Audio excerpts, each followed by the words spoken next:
Hello, everyone, and welcome to the York Festival of Ideas. I'm Harriet Over. I'm a professor of psychology here at the University of York, and I'll be chairing the event this evening. Thank you for joining us. It's my great pleasure to welcome you here. So it's my great pleasure to introduce our speaker this evening, Jess Davies. Jess is a TV and radio presenter, content creator, and campaigner. Her first documentary for BBC Three, When Nudes Are Stolen, gained worldwide exposure and uncovered the hidden trade of leaked and stolen content. Jess's follow-up documentary for BBC Three, Deepfake Porn, Could You Be Next?, investigates image-based sexual abuse and consent. Jess has also presented documentaries and digital series for Welsh language broadcaster S4C and is a regular face on Channel 5's Jeremy Vine show. Tonight, Jess and I are going to talk about the rising popularity of misogynistic content and toxic masculine influences, combined with a lack of regulation within social media and what can be done about it. So we're going to start with some reflections from Jess's wonderful new book. Jess, can you tell us a little bit about your book? Hello. Yes, thank you so much for having me and for the lovely intro. So my new book is titled No One Wants to See Your Dick, and it's very green, as you can see. So I've got it here as well, matching the kind of York Festival colours. And it is a investigation into online misogyny and all the different subcultures that have spawned from that, as we see male violence mutate really from pavement to pixels.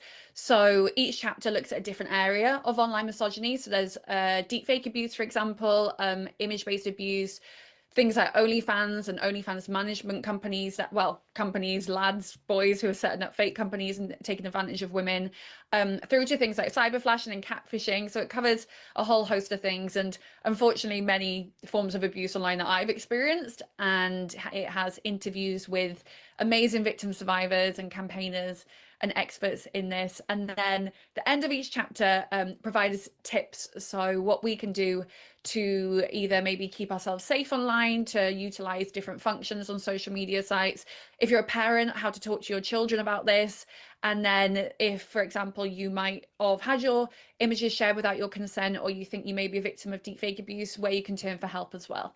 So yeah, it's I spent many hours, too many, in the forums of the manosphere, which were pretty horrific, but it's something that I think is definitely what needs to be brought to the surface to show exactly what is happening in these forums where there's millions of members. You know, it isn't something that's happening with just a few niche men in their mum's basements carrying this out. You know, this has gone mainstream and we see it across so many different social media platforms. So hopefully my aim of the book is to kind of lay that all out for everyone to see, and then we can start some big discussions around what we can do to try and combat that. If you feel comfortable, could you tell us a little bit about what motivated you to write this book? You talk a lot about your personal experiences in the book, and I wonder if you could just give us a brief flavour of some of that. Yeah, absolutely. So my experiences with image-based abuse started when I was 15 years old. I'm 32 now, so it's been a long 17 years. And that was when one of my images that I had sent to a boy at my school, we'd been exchanging pictures, and my pictures were shared around my school without my consent.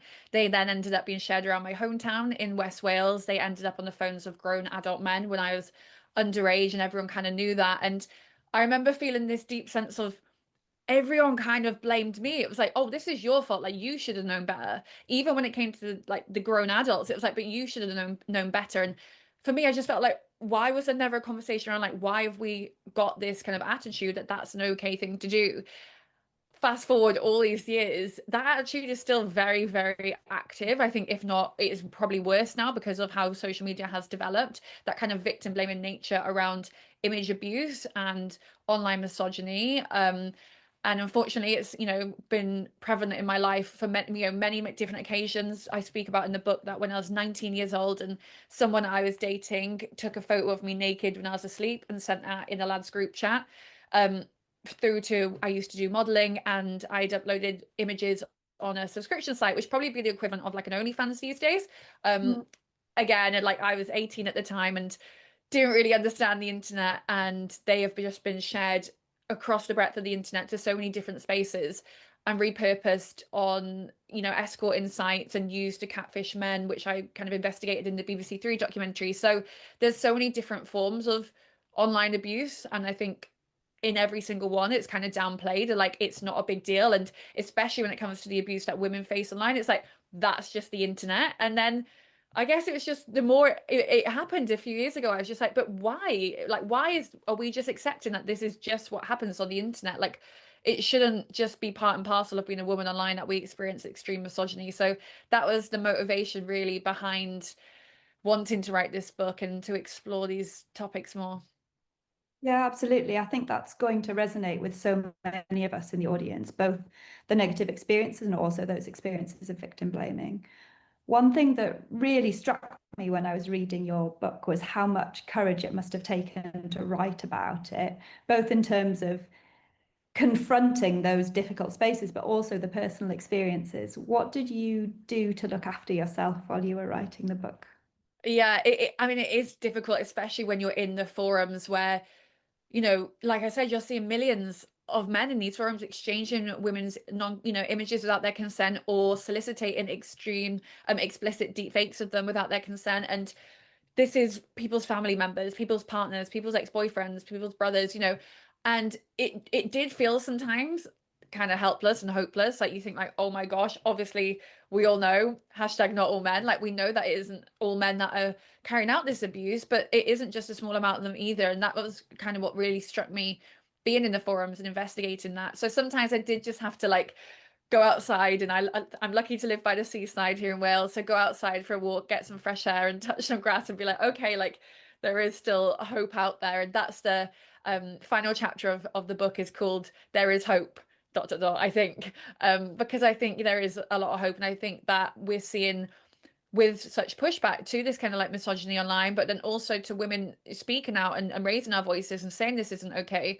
I think the negative response that we're getting, the extreme misogyny that we do face, is just an example of the fact that we are making a change. I think we're at that point now, a bit like I always refer to like a Disney film, you get to the end and then there's like a big face off with the villain. It's kind of like it gets worse before it gets better. And I kind of feel like that's where we're at the moment. Like we've had to bring it to the surface, and then these men who are carrying out this abuse, they're scared because they know that we're onto them, and tech are catching up and legislation's catching up and government are now listening. And I think that's why there's been such an extreme push to that side, but hopefully the pendulum will kind of start swinging the other way.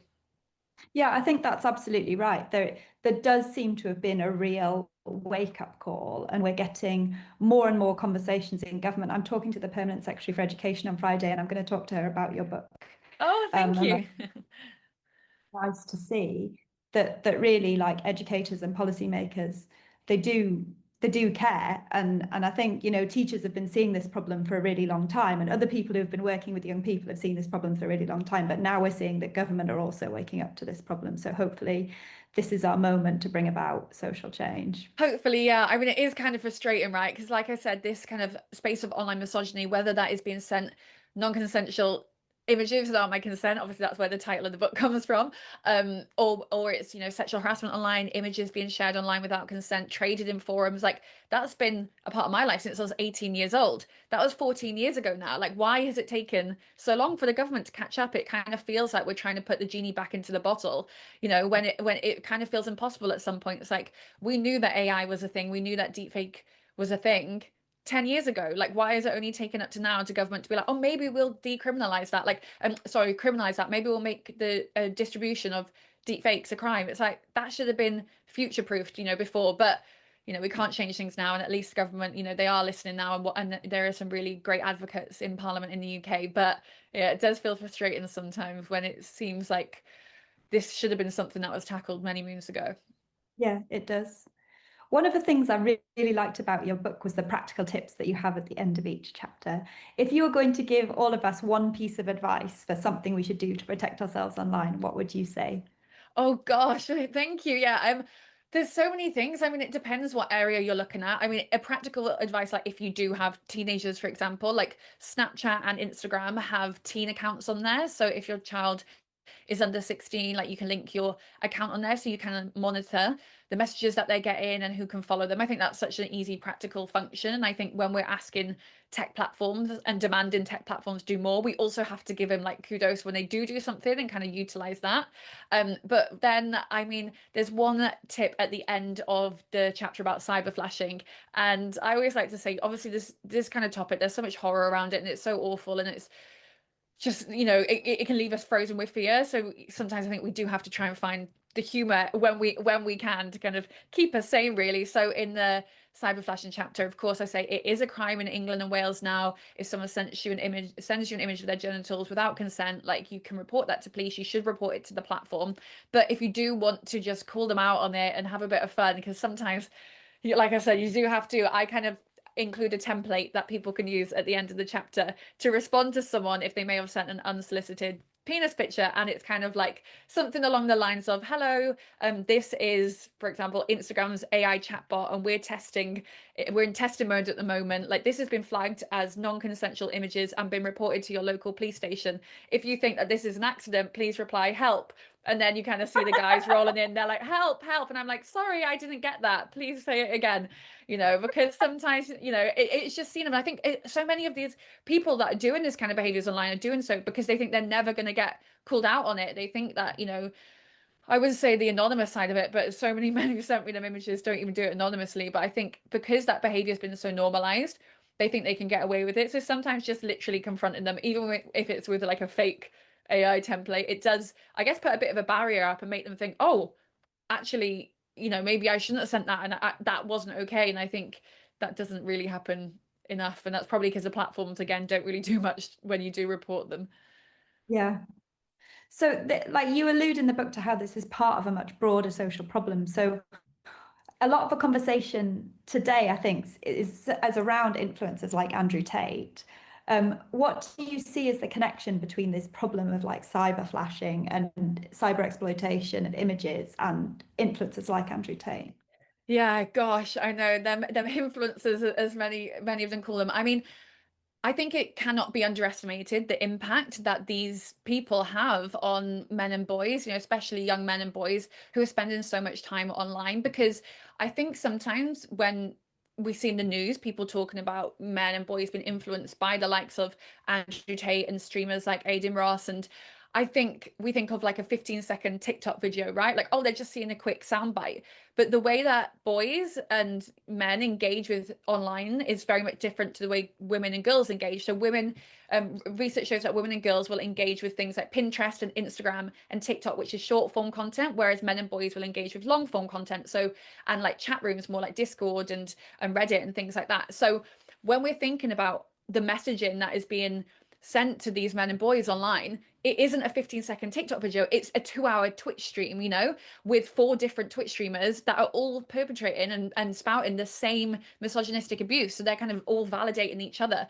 And this is happening every single day. Like, these men, their whole job, their whole life is streaming into these men and boys' bedrooms, and that's what they'll do for hours and hours on end. And it goes unregulated, unchecked. Same with podcasts. Podcasts are unregulated. So you have people on 3-hour podcasts pushing all this kind of harmful content, but normalizing them conversations, because you have a group of men sat around a table with each other, all patting each other on the back and saying, yeah, it's totally fine to talk about a woman like that. And content on YouTube, for example, that does so popular is this kind of humiliation content of feminist gets humbled, feminist gets owned, OnlyFans model cries on camera when she gets called out, like, and they get millions and millions of views because men and boys are seeking that out. Like, that is fetish humiliation content for men and boys to enjoy harming women. Like, that is what it is. Yet it's being platformed by YouTube, for example, because they're making money from it. And these men who are creating that content build their whole business online around it because they know that they're going to make money from it. So, I think it cannot be underestimated the impact it has, because it is happening every single day. And how do you fight that, right? So I go into schools and colleges with an amazing organization called Our Streets Now, and we facilitate workshops with young people.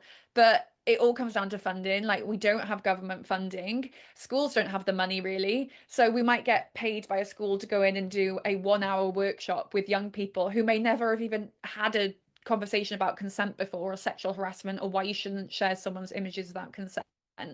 And that 1 hour just cannot compete with what they're then going home and logging onto and accessing online and on the internet. And then, you know, algorithms come into it. So then if you have seen one video, then you start being fed another and another, and then soon enough, like your whole social media algorithm is pushing this harmful content.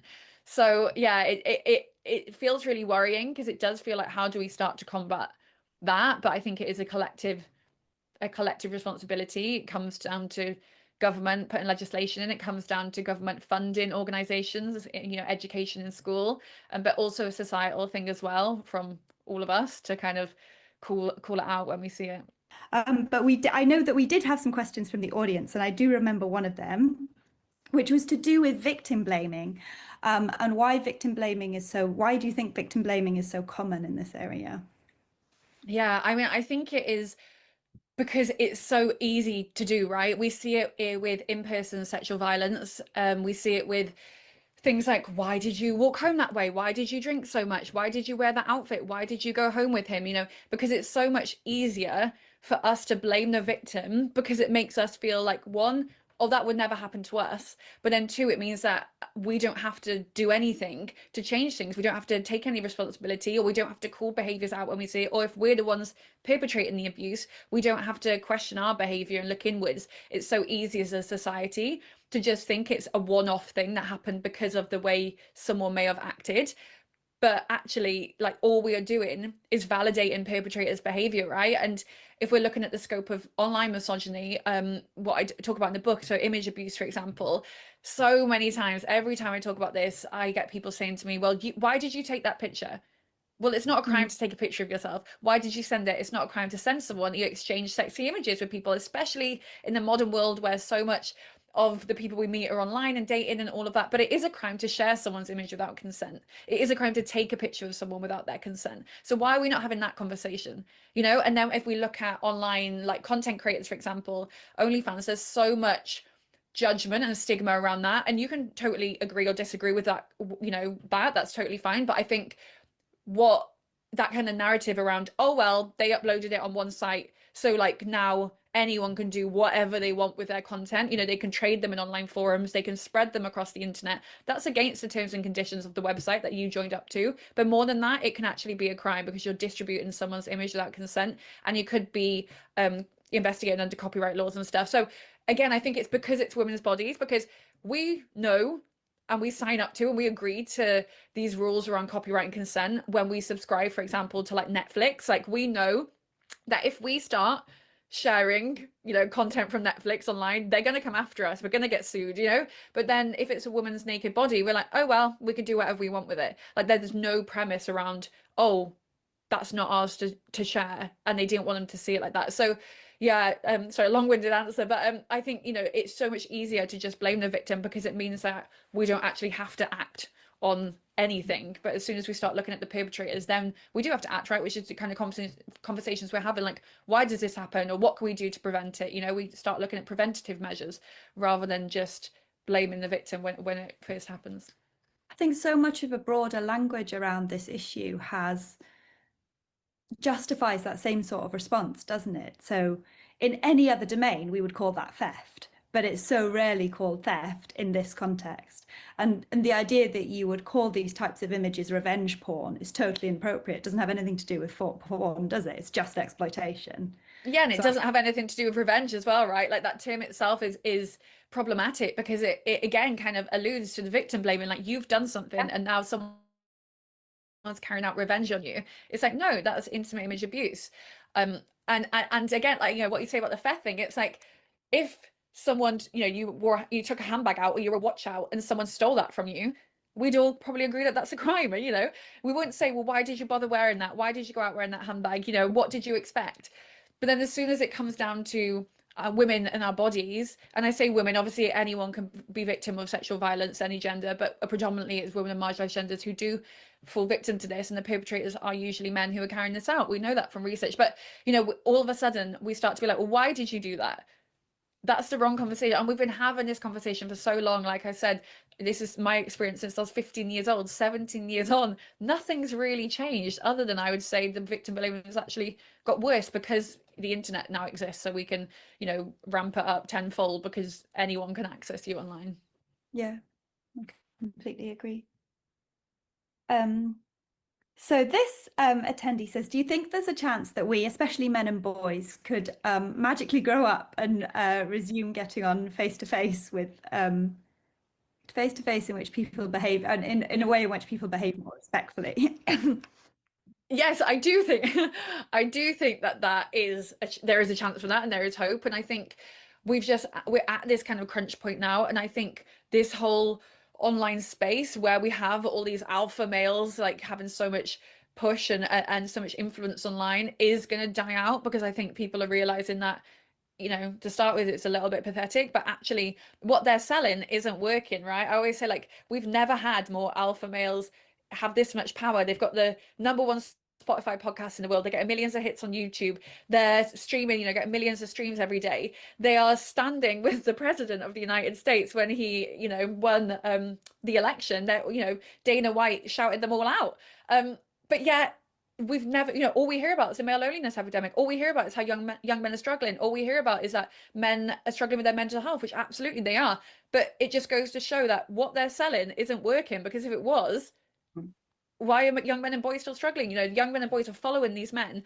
And, the sad thing is because if they actually gave them good advice, then they wouldn't have a business, right? Because their whole business is buy my course. I can solve this for you. Well, if your problems are solved, you don't need to follow them anymore. So, it's all about keeping them unhappy, and when we look at the kind of content that these influencers, male influencers, are giving advice to young men and boys online, it's like basically telling them to change everything about them. It's saying you need to earn all this money to gain respect. You need to go to the gym. You need to treat a woman differently. You need to wear this, whether everything about you need to change. Whereas if we look at female content creators, I could log on to my Instagram today and find hundreds of female content creators telling me to love myself as I am, telling me I don't need to change for a man, telling me to love my body. And that is because women have put in the work, right, to build that community. That hasn't come from nowhere, but it is not something yet that exists really for men and boys. Like, they're being told to change everything about them. Well, we're being told, actually, like, we're being told to love ourselves, and we've put in a lot of work to get there, and a lot of amazing women have fought for us to get there. But I think it's very reflective of the two different narratives that are running online at the moment. Yeah, I really agree. I think also we know that men can grow up and behave more respectfully, because quite frankly, it's not that hard. All sorts of men are already doing it. There are great allies out there, and consent should not be a difficult concept, right? It's not that hard to understand. Only share something with somebody if they agree. So I think it's not that big an ask of men, and lots of men are already doing it. They're already great allies, or they're already just kind and respectful people. So, I think another aspect of this is that, like, we shouldn't like buy in too much to the narrative of some of these influencers, that they're so incredibly influential that they can persuade young boys about anything, because actually it's only about 25% of boys who are agreeing with these types of ideas about women. We are actually the majority. Reasonable, respectful, kind people are the majority, and I think that should give us some hope for men and the future of men on the internet. Yeah, definitely. I mean, how the internet works, right, is the loudest people and the most controversial people get the most views. So it is that sense, it feels so all-encompassing. And like I said, there are millions of men, it isn't a small amount in these forums, but there are a lot of men, and especially I think young men, who actually think this content's kind of pathetic. Like I Yeah. mentioned, that I work with, young men and teenage boys in schools and colleges, and they kind of just think, because they go out and speak to women and girls every day in their life, and they're like, oh, actually it isn't what I'm being fed online. Like, these aren't the enemy. You know what I mean? And I think that is actually what a lot of men and boys understand very quickly. But unfortunately, there are men and boys who don't, and who are influenced by these spaces online. But also, I mean, obviously my book is about online misogyny, but I do talk about things like how certain ideas and the premise of the man box, of what a man should be, is passed down through generations. It isn't all online. It's this kind of like whirlwind, like perfect storm of generations being like, kind of keeping men in check, I guess, of being like, this is what it means to be a man, and you don't cry, and you don't act like this, and you don't do that, and don't cause a scene. All of that gets passed down. And then where are these teenage boys going to maybe find community, or talk to about their feelings, then they're going online. So I think it all kind of forms this kind of perfect storm of where what we're at now. And I think that was really reflected in Netflix's Adolescence. I think pretty much the whole of the UK watched that.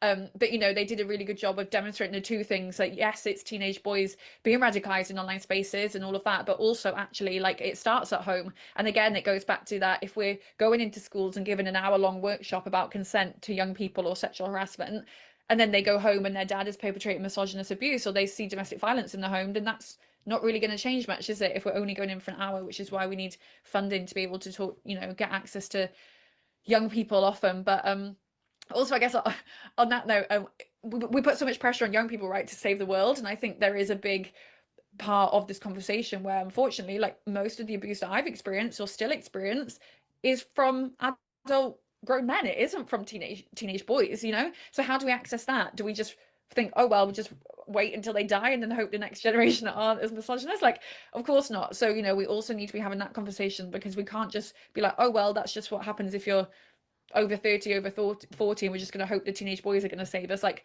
that's not what, you know, it's not realistic, but also it's not really fair to put all that pressure on teenage boys when actually they've just been taught this by the older generations. Yeah, and it's also the case that these really powerful business interests, like we were saying just before the technical difficulties, that are facilitating this type of abuse. Like, Mm-hmm. I guess a big part of this question is like, what do social media companies need to do to better protect young people online? Gosh, they need to do more, a lot more than they're doing right now. I mean, literally just the other day, I was on Instagram and someone sent me an advert that they were served that would have had to be approved by Meta's ad center, advertising these AI nudification bots, and it said, "See anyone you want naked," and it was showing AI images of a woman clothed and then a naked body. When I clicked through to the app, it was kind of, the advert was like, "Don't have any shame, like see anyone you want naked, no, just do it," kind of thing. And I'm like, Meta's allowed that on their platform. Like, you're okay in that. How old do you have to be on Meta platforms? 13 years old. You know, another advert I saw yesterday on Facebook, again, it was advertising an AI bot, like to create AI girlfriends, to, you know, create spicy content, which is another word for kind of like explicit content on there. Why is that being approved on Meta's, you know, ad platforms? Why are they, you know, being okay making money from that? So I think they need to be doing so much more. And then in terms of like combating misogyny on their platforms. I mean, with Ofcom's, you know, the recent Online Safety Act and Ofcom's guidance, when it comes to protecting women and girls on the platforms, on tech platforms, that's advisory, that's voluntary to the platforms. It's not actually you know, it's not a legal thing that they need to do like other harms. So, you know, when we think of who runs these platforms, Elon Musk, Mark Zuckerberg, like, are they gonna volunteer to put money into keeping women safe on their platforms? No, of course they're not. You know, we have to make that something that platforms can't opt out of. Personally, you know, I know there has been talk about this in government and whether they are doing it or not, but like a tech tax. I investigated gambling for a documentary before, and I know that gambling companies have to pay a certain amount of money, a tax that then goes to help you know, people who are addicted to gambling, goes to help with kind of like the adverts and safety and all that kind of stuff. Like, we should have that for tech because they've got the money. And then we have victims of image abuse, you know, the Revenge Porn Helpline, an amazing free organization in the UK. They need funding. You know, there's victims, they're getting, I think it's like 100% every single year. It's doubling all the people who are reaching out to them. And people need trauma informed responses. You know, we need the police to be trained to know how to respond to image abuse or digital sex crimes. So there's so much that needs to be done, and that tech platforms have a responsibility, but obviously it all comes down to money, really. And I can't imagine them volunteering that money up unless they have to. Yeah, they're just so powerful that it's difficult for even governments to regulate, isn't it? Yeah, but then it kind of frustrates me sometimes, because I'm like, I think because it feels so helpless, government just kind of think like, oh, we just won't do anything then. Or we only Mm. concentrate on like the big platforms like Meta, TikTok, X. But where a lot of this abuse is being carried out is on the fringe mainstream platforms like 4chan or Reddit or Discord. And they're not even ever mentioned like in government, in parliament. Like, it's not even brought up, because I think it feels like, oh well, we can't do anything about it, so we'll just kind of ignore it and pretend we're doing something by putting a plaster over meta guidelines. Like, most people aren't sharing explicit stuff on Instagram, for example. It does happen, but it will be on 4chan where I see a lot of people soliciting explicit deepfakes of their family members. What are government going to do about that? What are Ofcom doing about that? Nothing. So we've got some connected questions in the chat. So this question is from Haley. It says, do you think government and social media companies will ever be able to keep up with the rate of technological change to protect women and girls? Oh, I mean, I'd like to say yes, but I don't think it is. I think government can definitely do more.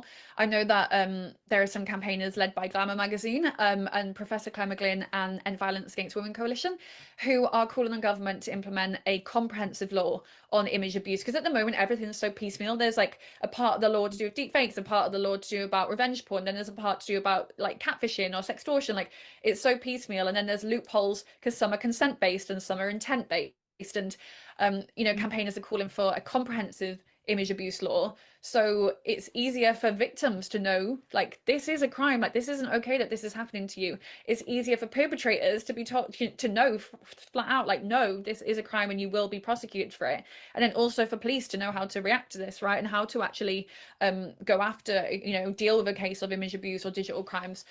So things like that they can do. Also, like, connecting with foreign governments, because with sextortion cases, for example, which are kind of like catfishing blackmail cases, which overwhelmingly target teenage boys at the moment, but everyone can fall victim to this, but that a lot of the time the perpetrators of that are foreign gangs.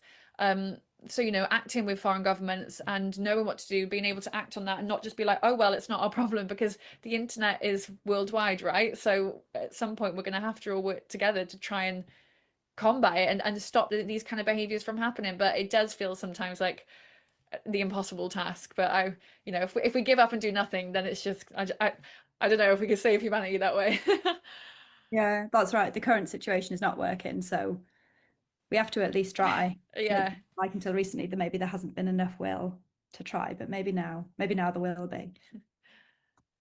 Okay, good. So this person, this is a kind of cheeky question. How many pillars of society, such as police, judges, lawyers, and government, were on these abuse forums that you're looking? Yeah, gosh, I know. Well, to be honest, the only way you kind of know who these people are is if they disclose it. Not many of them disclose that, but Well, they have a privilege of anonymity in a way that exactly, 100%.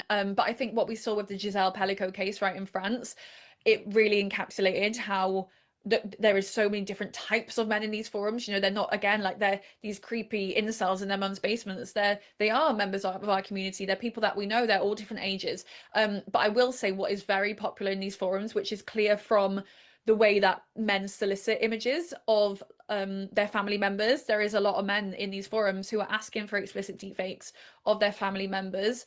And that goes for teenage boys asking for deepfakes of their mothers and their aunts and their sisters, to people are asking for images to be made of their wives. Even I've seen a man asking for explicit deepfakes of his deceased wife, which is just awful, because it's like, even when we're dead, we can't actually lie in peace, and we're not even exempt from it then. So definitely family is like a big thing, and also really worryingly, teachers as well. Like, I've seen a lot of people, so I'm going to assume teenage, boys, in terms of pupils, asking for explicit deepfakes of their teachers in these forums, which is terrifying, and just goes to show like that this is something that unfortunately like has leaked out to kind of like that younger generation.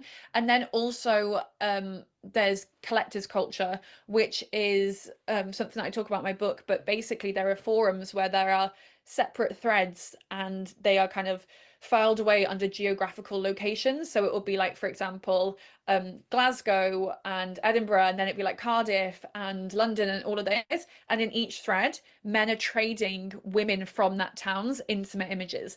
So we know that these are men that we live alongside. We see them every day. We see them at the school gates. We might go to work with them, we might see them at the office. We might see them in the local corner shop, because they are specifically seeking out that hometown or that university and trading images of women that they know, which again is terrifying. And again, this is happening on such a scale. The Glasgow thread that I saw on one forum had 1 million views.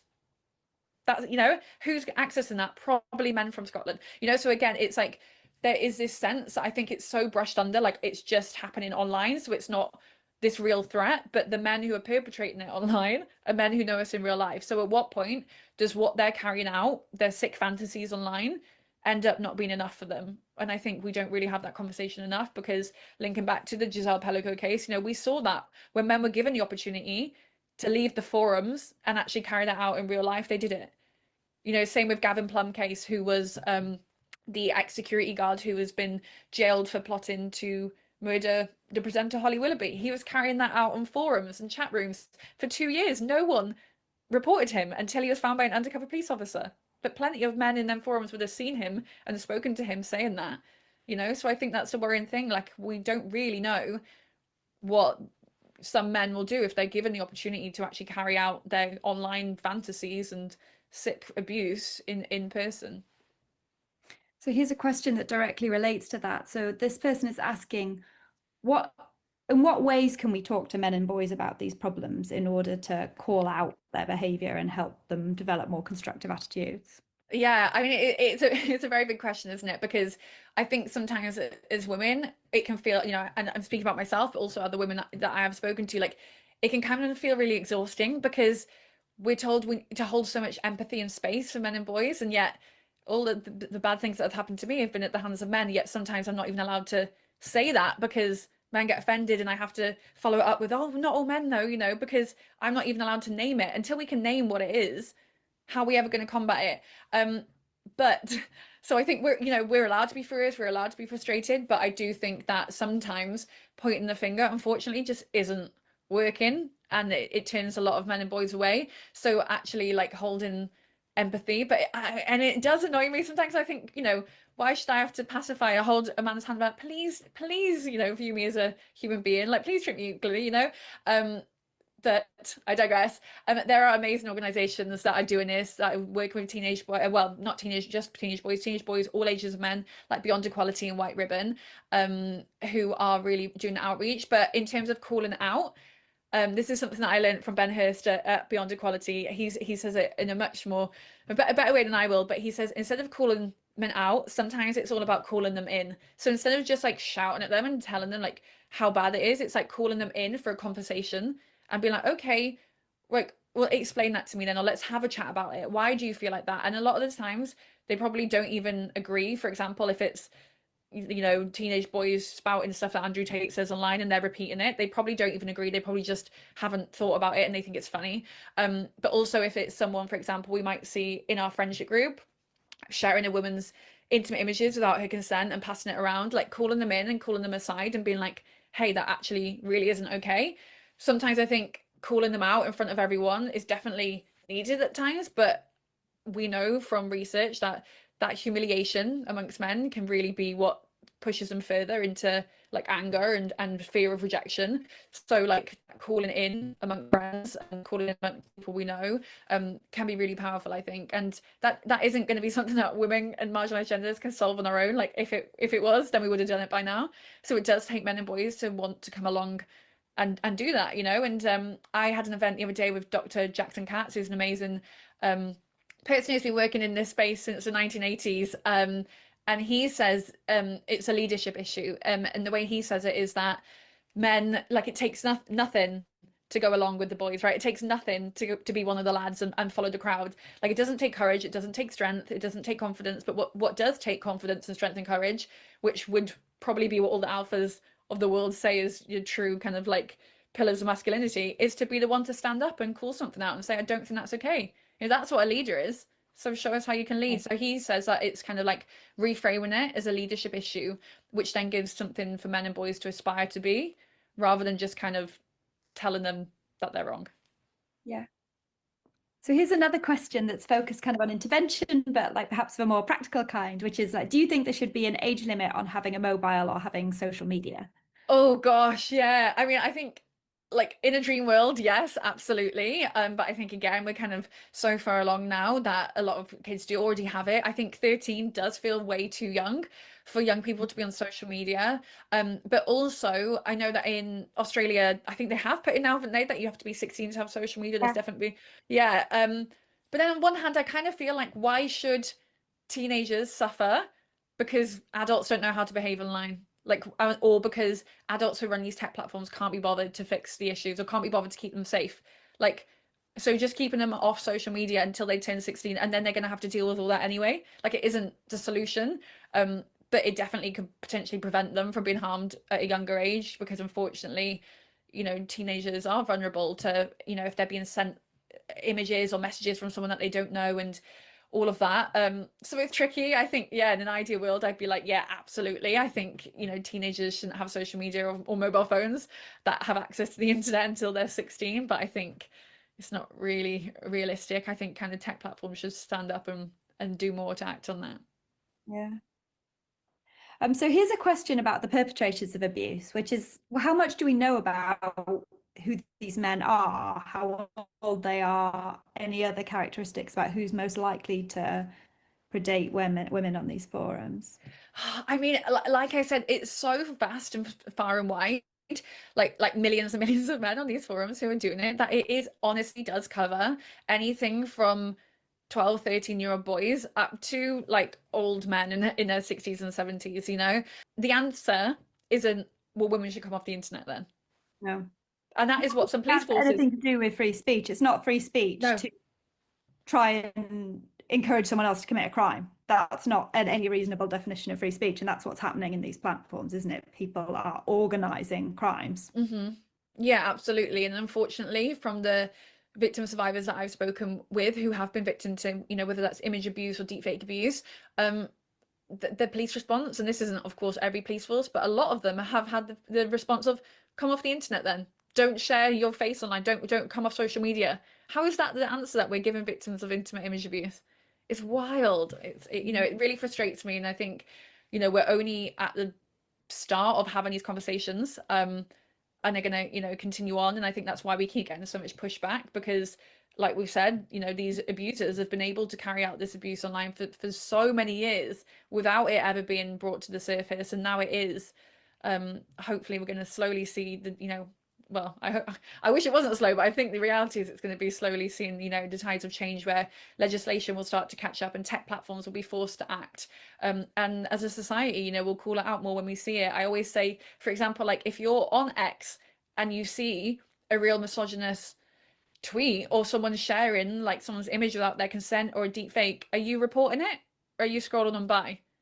Because Yeah. that's like something so easy we can all do. Because if we don't report stuff like that to the platforms, then the platforms don't have to act. Yeah. Yeah. So as that relates to one last question that I wanted to ask you, I mean, I know there are so many questions in the chat. People are really passionate about this topic and about your contribution to it. But how has the reaction been to your book so far? Has it been mostly supportive? Have you faced lots of trolling? It's actually been mostly supportive, but you know what?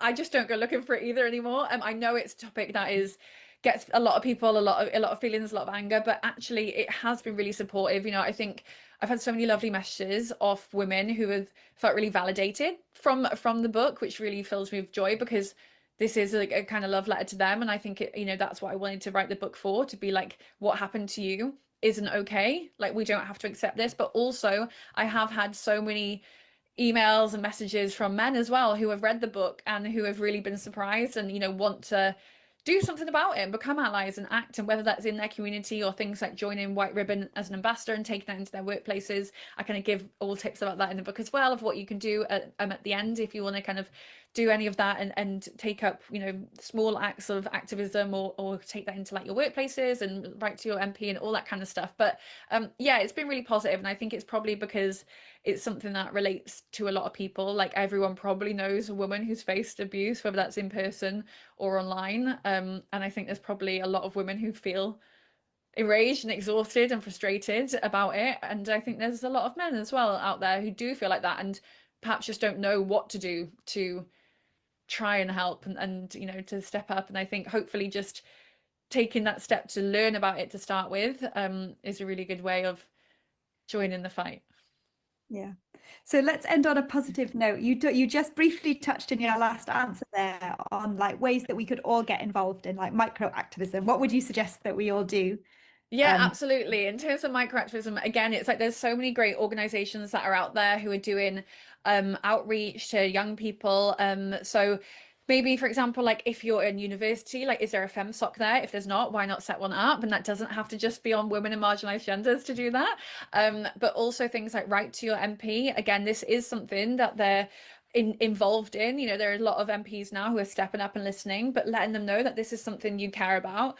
Going to their surgeries, you know, having a meeting with them and letting them know you're concerned about this and you don't think it's okay and you want to know what they're doing. I think, you know, so many of us, you know, me myself, sometimes like we forget that, you know, our MPs and our police and crime commissioners, they work for us. So kind of let's put them to work. But then just small, you know, things of just having them kind of conversations with your friends, having them kind of conversations if you hear someone like saying a sexist comment in your, you know, lads WhatsApp group or down the pub, just kind of calling it out and not staying silent, because that kind of validates that behavior, right? So yeah, all little things like that. And also like obviously like read books in his space, but like podcasts and documentaries that are out there, you know, there's so much content already out there. And we do know from research, unfortunately, that a lot of men, again, this all comes down to the traditional man box that we force men to be in as a society, but we know that men and boys aren't as open to reading books written by women or listening to podcasts by women or watching shows by women. But that's the only way men and boys are going to start to understand and empathize and, you know, understand women's lived experience if they actually listen to us. So yeah. Yeah. That's wonderful. So I'm sorry that we didn't have time for everybody's questions. There were so many wonderful questions. But Jess, thank you for joining us to talk about such an important topic. Thank you so much. And thank you as well for answering so many of the great questions from our audience. To the audience, thank you so much for attending today's event. And if you would like to purchase a copy of Jess's wonderful book, copies will be available from our partner bookseller, Fox Lane Books. Thank you so much.